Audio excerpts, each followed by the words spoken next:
Math solve পেজের YouTube চ্যানেলটিতে সকলকে স্বাগত জানাই। যে টাইপের অঙ্কগুলি করানো হচ্ছে এই টাইপের অঙ্ক বিভিন্ন সরকারি চাকরির পরীক্ষার জন্য খুবই গুরুত্বপূর্ণ। তো সেই কারণে প্রতিটি ভিডিও তোমরা খুব মনোযোগ সহকারে দেখবে, দেখলে উপকৃত হবে।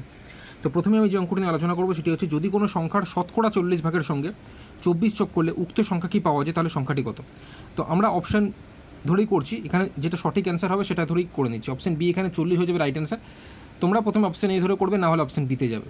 ঠিক আছে, আমি আপাতত সময় নষ্ট না করার জন্য আমরা অপশান বি, যেটা সঠিক উত্তর 40, ওটা ধরেই করে দিচ্ছি। দেখো, যদি কোনো সংখ্যার শতকরা 40 ভাগ, মানে এখানে যেটা বলেছে, আমরা যদি সংখ্যাটাকে 40 ধরি, তো এই 40-এর শতকরা 40 মানে আবার এর 40%, 40% মানে 40/100, এর সঙ্গে যদি আমরা 24 যোগ করে দিই, তাহলে উক্ত সংখ্যাটা কি পাওয়া যায়, মানে 40কে আমরা আবার ফিরে পাবো, এটাই বোঝাতে চেয়েছি। তো দেখা যাক আমরা এটা ক্যালকুলেশন করে 40কে ফিরে পাচ্ছি কিনা।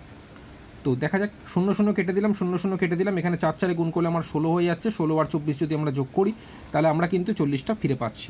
অর্থাৎ অপশান ধরে করলে মানে 40 কিন্তু আমাদের মিলছে। ঠিক আছে, অপশান বি অনুযায়ী। তো এটা হয়ে গেল মোটামুটি রাইট অ্যান্সার। তোমরা বুঝে করলে এক্স ধরে করতে পারো, বাট সেক্ষেত্রে একটু সময় লাগবে। তো আমি বলবো এটা অপশান ধরে করাটাই সব থেকে ভালো। নেক্সট চলে যাবো পরের। আমরা চলে এলাম পরের প্রশ্ন, যেটা বলেছে একটি শহরের কোনো এক জায়গায় 300। আমরা চলে এলাম পরের প্রশ্ন, যেটা বলেছে রামের জন্মের সময় পিতার বয়স ছিল 33 বছর।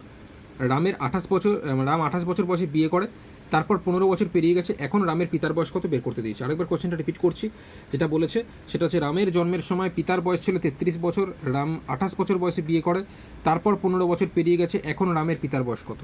তো এখানে পরিষ্কার বলে দিয়েছে যে রাম যখন জন্মগ্রহণ করে তখন রামের পিতার বয়স ছিল 33 বছর, আর রাম 28 বছর বয়সে বিয়ে করছে।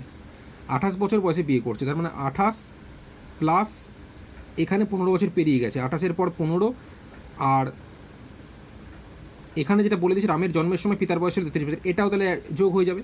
যোগ করলে যে বয়সটা দাঁড়াবে সেটাই হয়ে যাবে। বর্তমানে রামের পিতার বয়স মানে 76, এত বছর হচ্ছে। আশা করি বোঝাতে পারলাম।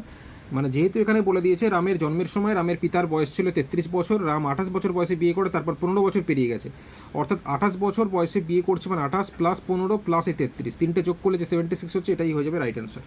ওকে, আমরা চলে যাবো নেক্সট প্রশ্নতে। আমরা চলে এলাম পরের প্রশ্ন, যেটা বলেছে 2/3-এর সঙ্গে 5/4-এর অনুপাত কত। তো 2/3 লিখবো, এর সঙ্গে 5/4-এর অনুপাত বের করতে, মানে ইস্টু দেবো আমরা। এবার দেখো, এখানে 3 আছে, এখানে 4 আছে। তো 3 আর 4-এর আমরা লসাগু করবো। লসাগু যদি করি কত হয়, 12 হয়।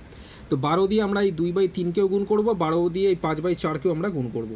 কাটাকুটি করলে এখানে 3 4 12 হচ্ছে, এখানে 4 3 12 হচ্ছে, মানে 4 2 8 ওপরে, নিচে তারপর এখানে 5 3 15।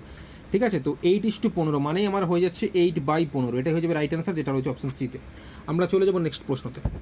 পরের প্রশ্নতে চলে এলাম। বলেছে 9 টাকা খরচ করার পর মধু তার ভাইয়ের কাছ থেকে 6 টাকা পেল।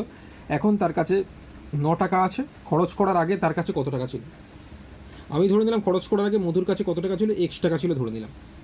ঠিক আছে, এবার 9 টাকা খরচ করার পর মধু তার ভাইয়ের কাছ থেকে কত টাকা পেল, 6 টাকা পেল, অর্থাৎ মধুর কাছে ছিল 6 টাকা। এই মধুর কাছে কত টাকা ছিল, আমি ধরেছি x টাকা ছিল।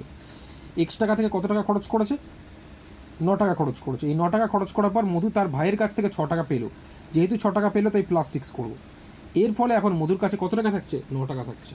তাহলে ইকুয়াল দিয়ে আমরা 9 লিখবো। আবার রিপিট করছি, আমি ধরে নিলাম যে মধুর কাছে x টাকা ছিল, x টাকা থেকে 9 টাকা যদি খরচ করে ফেলে তাহলে -9, আবার ভাইয়ের কাছ থেকে 6 টাকা পাচ্ছে, মানে +6 করলে তার কাছে এখন কত টাকা থাকছে, 9 টাকা থাকছে। তাহলে x এখানে মাইনাসে প্লাসে মাইনাস, 9 থেকে 6 বিয়োগ করলে 3 হয়, মানে -3 ইকুয়াল টু হচ্ছে 9। x ইকুয়াল টু 9 লিখলাম, -3টা ওদিকে গেলে +3, 9 আর 3 যোগ করলে 12, অর্থাৎ মধুর কাছে 12 টাকা ছিল, যেটা রয়েছে অপশন বিতে। ওকে, নেক্সট চলে যাবো পরের প্রশ্ন। আমরা চলে এলাম পরের প্রশ্ন, যেটা বলেছে যে 3 ব্যক্তির বয়সের যোগফল বলেছে 73 বছর। 10 বছর পর তাদের বয়সের যোগফল কত হবে। তো এখন কত আছে, 3 ব্যক্তির বয়সের যোগফল 73 বছর। 10 বছর পরে যদি আমরা দেখি, তাহলে 3 জনের কিন্তু 10 10 10, 3 জনেরই 10 বছর করে বাড়বে, মানে 3 10 30 বছর বাড়ছে। তাহলে 73-এর সঙ্গে আমরা 10 যোগ করবো, তাহলে কত হচ্ছে, 103 বছর। অপশনই হবে রাইট অ্যান্সার। 10 বছর পর তাদের বয়সের যোগফল 103 বছর হবে। আমরা চলে এলাম পরের প্রশ্ন, যেটা হচ্ছে 0.1 ভাগ 0.01 ইকুয়াল টু কত বের করতে দিয়েছে। তো এটা আমরা যদি করি, তাহলে 0.1 লিখলাম, আর ভাগ দিয়ে কত আছে, 0.01 আছে। এখানে পয়েন্টের পর একটা নাম্বার, এখানে পয়েন্টের পর দুটো নাম্বার, আমরা পয়েন্টের পর আরেকটা শূন্য দিয়ে আমরা দুদিক দিয়েই পয়েন্টের পর দুটো নাম্বার করে দিলাম। এখানে পয়েন্ট কেটে যাচ্ছে, তাহলে উপরে আমার থাকছে 10 এবং নিচে থাকছে 1। তাহলে আমাদের রাইট অ্যান্সার কত হচ্ছে, 10 হয়ে যাচ্ছে, যেটা হবে অপশন সি। আমরা চলে যাবো নেক্সট প্রশ্নতে।